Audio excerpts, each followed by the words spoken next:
What rubbish! What balderdash! You must have read something terribly disturbing, Watson, for you to be so overwrought this early in the morning. Indeed, Holmes. It's irresponsible of the Times to play upon people's superstitions. Ah, you must be referring to the affair of the mummy's curse. Has the entire city in an uproar. 3 men dead, and they expect us to believe that a 4,000-year-old mummy was the murderer. I'm surprised you haven't taken some interest in this case, Holmes. To the contrary, my dear Watson. I have made some inquiries, because I dare say I do believe this murderer is a much younger chap.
Dr. Turnbull, he was a strange one, he was.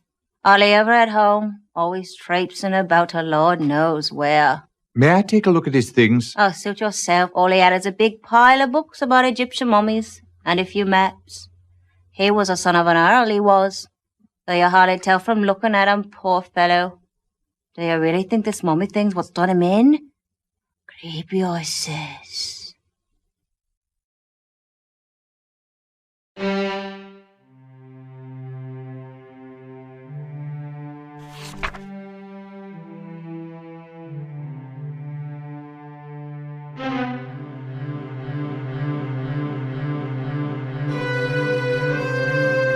James was so thrilled when Dr. Turnbull invited him to join the expedition. He felt he had spent his entire life reading books about archaeology, and now was finally getting an opportunity to go out into the field. Tell me, Mrs. Winterberg, when your husband returned, did he discuss the deaths of his colleagues? Of course. James was extremely upset. I know he did not believe a curse to be responsible. My husband was a man of science.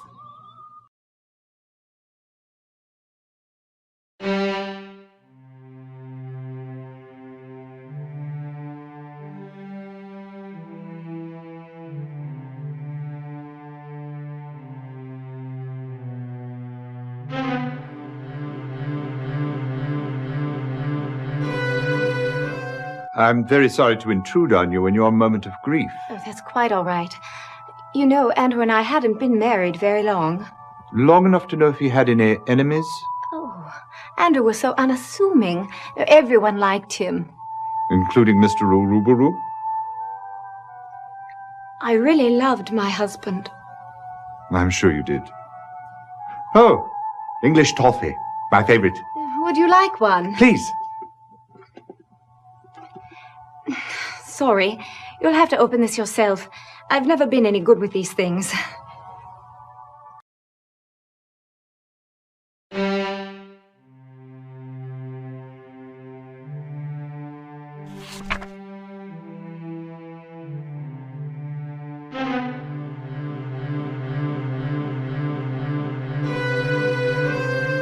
Such a tragedy. Fine men all, and such outstanding scholars.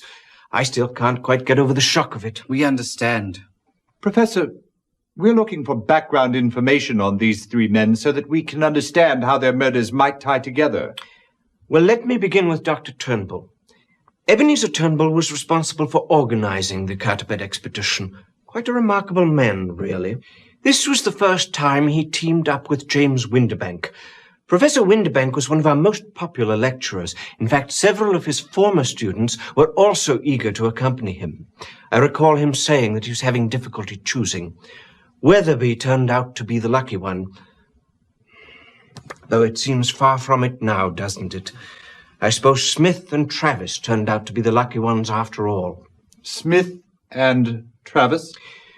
Peter Smith accepted the invitation to join another expedition. As for Philip Travis, he was quite keen on accompanying Professor Winterbank. In fact, he became exceedingly upset when Andrew Weatherby, a postgraduate student in the department, was chosen instead. Took it rather personally, I should say.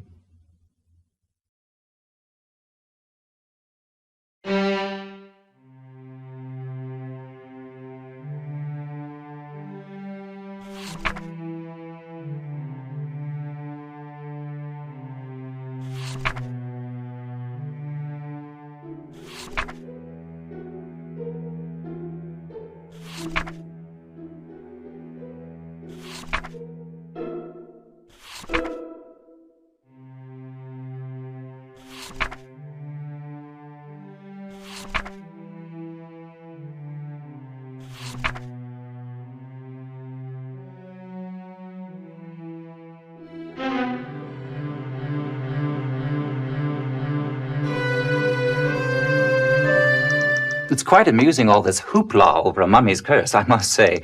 Not so amusing, of course, the murder of 3 Englishmen. Have any of your reporters uncovered anything new? Actually, I've been in Paris the past several weeks. Just returned to London on Tuesday. I've had no involvement with the writing of any of these articles. I believe they are all the work of Philip Travis. He's one of our young reporters. For a short time, he was the Egyptian correspondent. Was he sacked? No. He returned to London just a few days ago. I gather he was reassigned to cover the case from here because he had some familiarity with the murder in Egypt.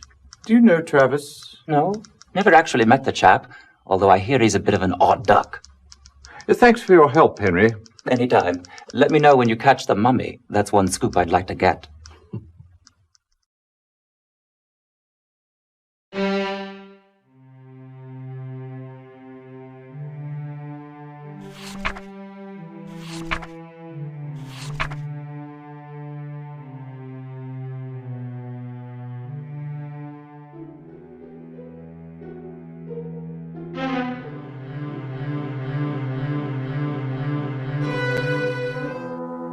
Here is a passenger list you requested, sir.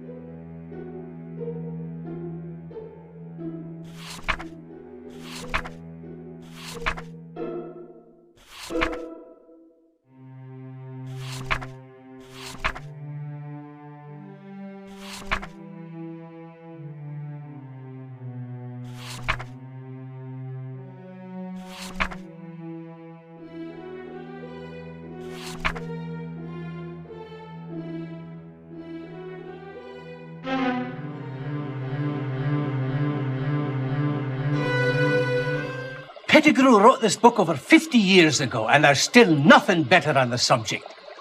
Fascinating. Just fascinating.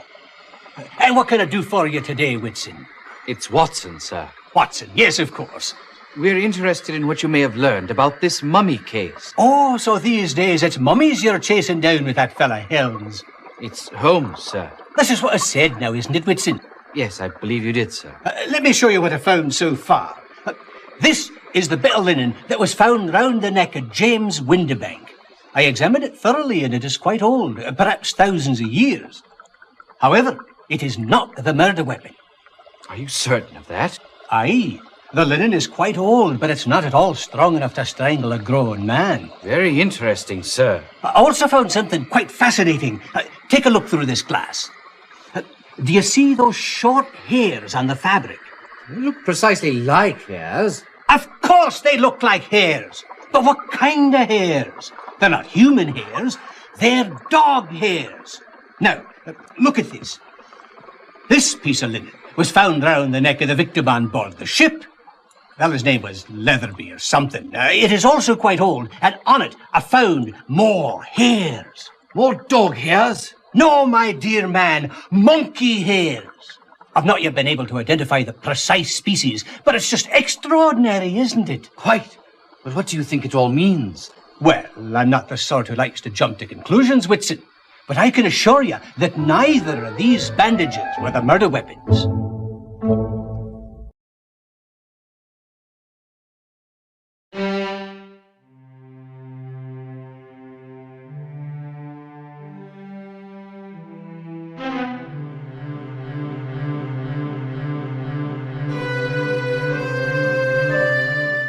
Beg your pardon, but could I have a word with you, Sir Jasper? Dr. Watson, of course.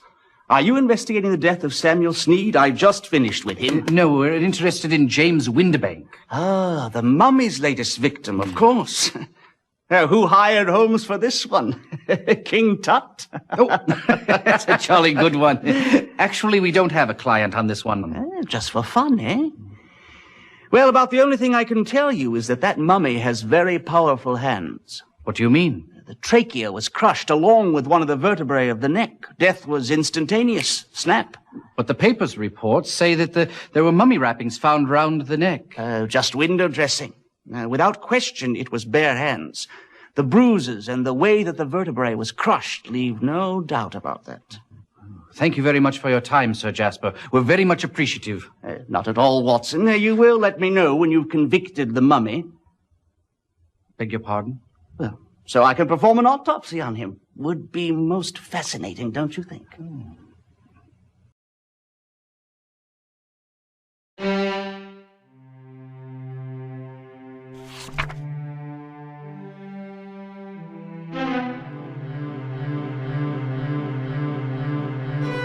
Windibank's body was found in the mummy's case. Inside it? Precisely. One of the guards, Henry Witherspoon, discovered it when making his rounds. He noticed that the lid was askew and a hand was sticking out of it. By the look on his face when he came to summons me, he must have thought that the mummy was attempting to leave its resting place. Some of the guards have been a bit on edge, you know, since the stories about Dr. Turnbull's death. What happened when you arrived at the scene? Witherspoon assisted me in removing the lid, and there was the body of James Windibank. Around his neck was a bandage of linen. And the mummy was missing? No, it was in there too. Underneath poor Windibank, completely undisturbed, not a length of its sheeting unraveled. Who had access to the exhibit room? Well, the room was officially closed yesterday while we set up the exhibit, but the museum was open and we took no extraordinary precautions to keep people out. Can you think of anyone who might have wanted to kill Windibank? None at all. I actually didn't know him very well. He did work for the museum, you see. He was with the London University. The university and the museum were joint sponsors of the Ketterbeck expedition. Mr. Johnson, can you think of anything whatsoever that might shed some light on this affair? No. I'm very sorry. I can't think of a thing. I only hope that all this publicity doesn't keep people away from the exhibit.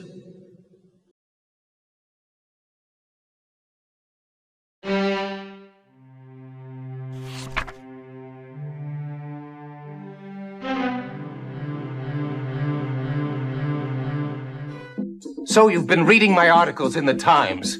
I'm honored. What do you think of them? Quite interesting. You've clearly been following the murders quite closely. Who do you suspect? I believe it is the work of the ancient Egyptian god Pumatef and his goddess Neith. Be serious. I couldn't be more serious. You see, Mr. Holmes, although I am a journalist, I was actually trained as an Egyptologist. I know all about these mysteries. That's why my articles carry the force of truth.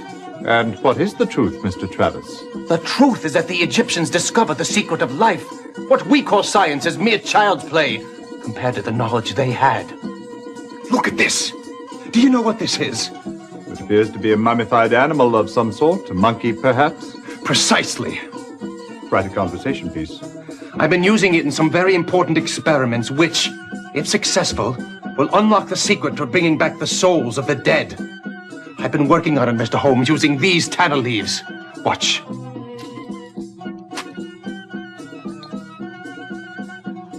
Uma Lotus. Licantina. Burura.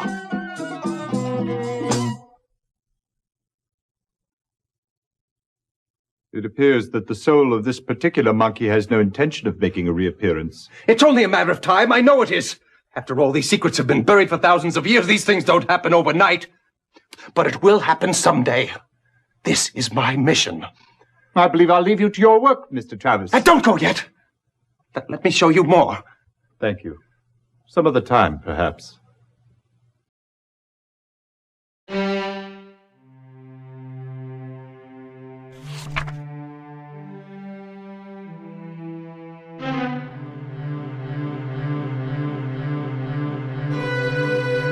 We had just come through a rather grueling storm, so I sent my first officer, Luther Tenney, down into the hold to check on the condition of the cargo.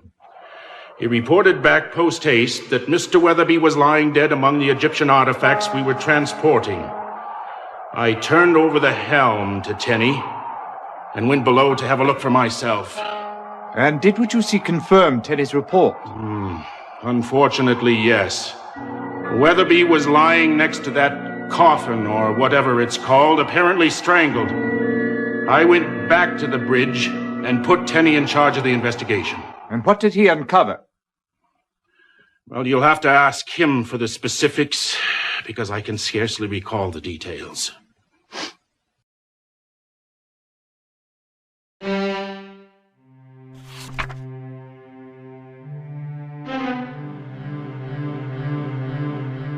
Let me tell you, a murder, even by a 4,000-year-old mummy, was only one odd thing in a string of bad luck on this voyage. What sort of bad luck?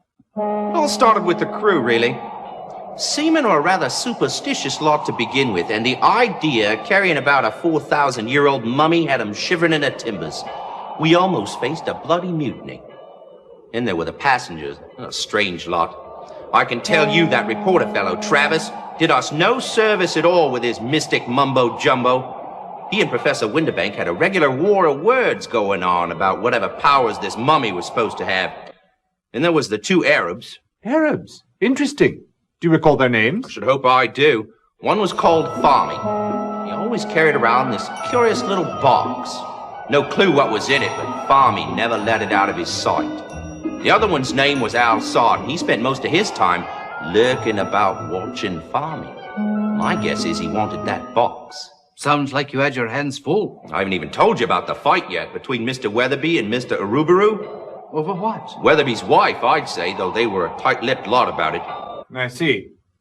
Tell me, Lieutenant, we understand that you were the first person to discover the body. Yes, sir, I was.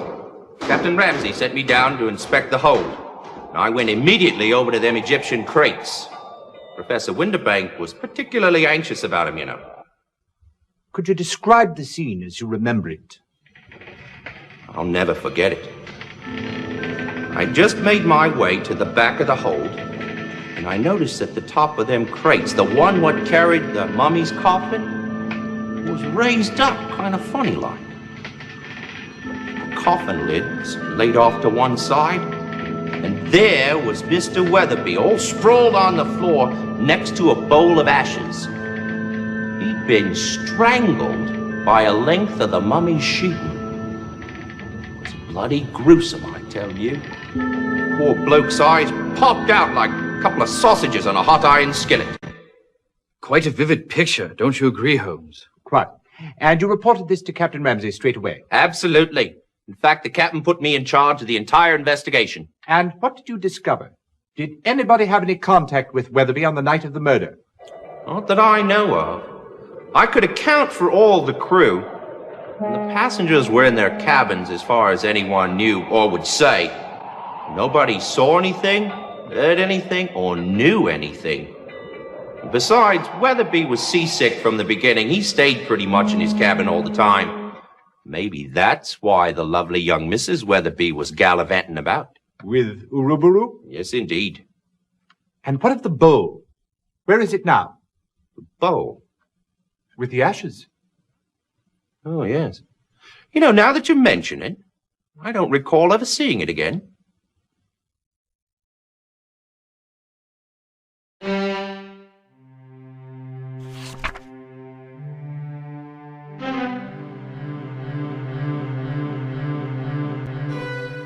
If this is an inconvenient time, perhaps I could come back, Mr. Uruburu. I wouldn't hear of it. Just a bit of a hangover. I've weathered plenty worse than this. I'm investigating the death of Andrew Weatherby. You were on the ship with him out of Cairo. Did you happen to make his acquaintance? Weatherby, a most tedious fellow. So tedious, one might want to do him in. Don't be preposterous. In my condition, I couldn't have done anything of the sort. What condition was that? And I thought you were a great detective. The first night out, a few of us threw a bit of a bash that went on until we docked in London. Did Mrs. Weatherby attend this particular bash? She was the guest of honor, you might say.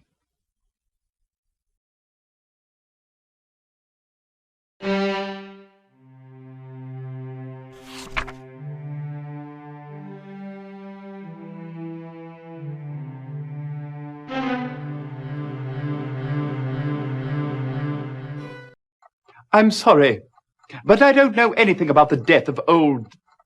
whatever his name was. Andrew Weatherby. Fact is, I only saw the gentleman once, just as we were boarding.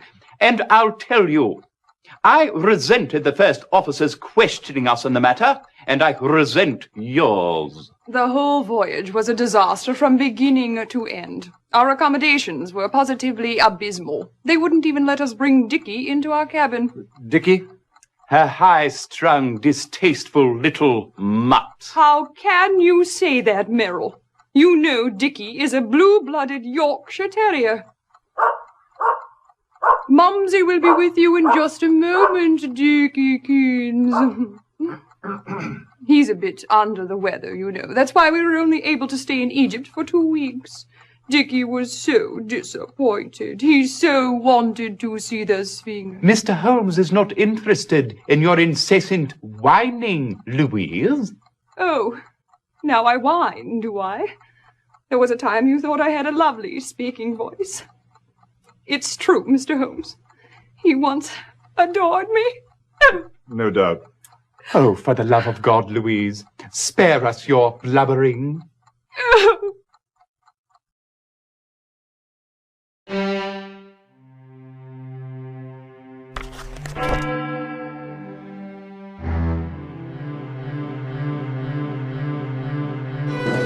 Hear ye, hear ye. The Queen's Court now stands in order.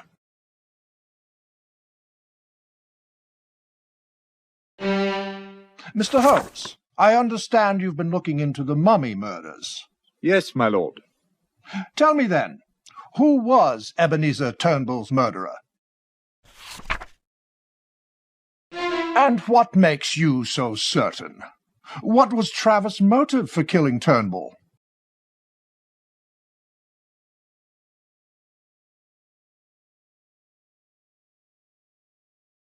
And what of Andrew Weatherby? Who murdered him?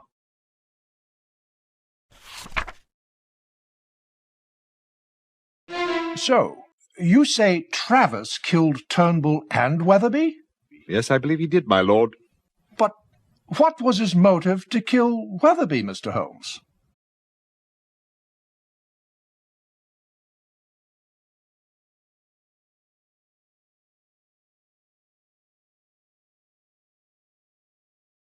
Ah, revenge. The oldest motive in the book. Now, Mr. Holmes, who killed James Windibank? This Travis seems to be quite a busy fellow. What made him kill James Windibank?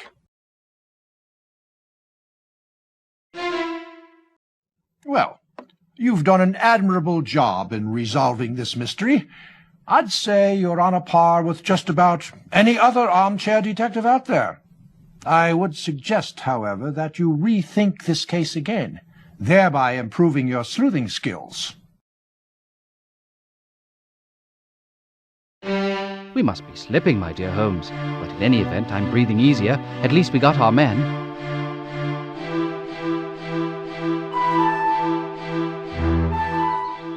Well, Watson, I believe this case is solved. And for your information, it was not the mummy. Come, come, Holmes. I never thought for a moment it was the mummy. Of course not, Watson. However, the murderer and the mummy did have one thing in common. What's that? They both were the only ones present at the time of the murders, except, of course, the victims. You state the obvious, Holmes. Ah, but it is seeing the obvious that is important. First, I saw no reason to assume that we were dealing with more than one murderer. Secondly, the locations of the murders limited the number of suspects. Limited them? The first murder was in Egypt, the second on ship in the middle of the sea, and the third in London. You call the entire populations of London and Egypt a limited number of suspects? No, no, Watson. We had to find someone who was in Egypt for the first murder, on the ship for the second, and in London for the third. Oh, but of course. According to the newspapers, the Eastern Empress was in Bombay at the time of Ebenezer Turnbull's murder, so that eliminated the ship's crew as suspects. Thus, I needed the list of passengers who boarded the ship at Cairo. It was our visit to Jardine, Mason and Company that provided our first critical clue. From it, I learned that Philip Travis was a passenger. I then learned that Travis was the chap who reported on the first murder. He became one suspect, but I had no motive. Clarissa Weatherby, who was also at the scene of the murder in Cairo, was another possible suspect, since she appears to have had a bit of a dalliance with Mr. Uruburu there on the high seas.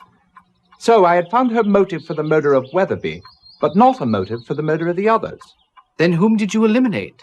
Mrs. Weatherby. Her hands were not strong enough even to open a jar of English toffee, let alone strangle a grown man. And what of Travis's motive? It seems that Travis was a student in the Egyptology department at London University and had studied under James Windibank. He wanted very badly to be chosen as a member of the expedition, but Windibank turned him down. Instead, Weatherby was chosen and Travis was furious. So there you have the motive for 2 of the murders. And what of his motive for the murder of Turnbull? Evidently, Travis had written a vicious article questioning Dr. Turnbull's credentials to lead the expedition. Turnbull's response was quite harsh, probably powerful enough to drive an odd duck like Travis to murder. Very impressive, Holmes. Elementary, my dear Watson.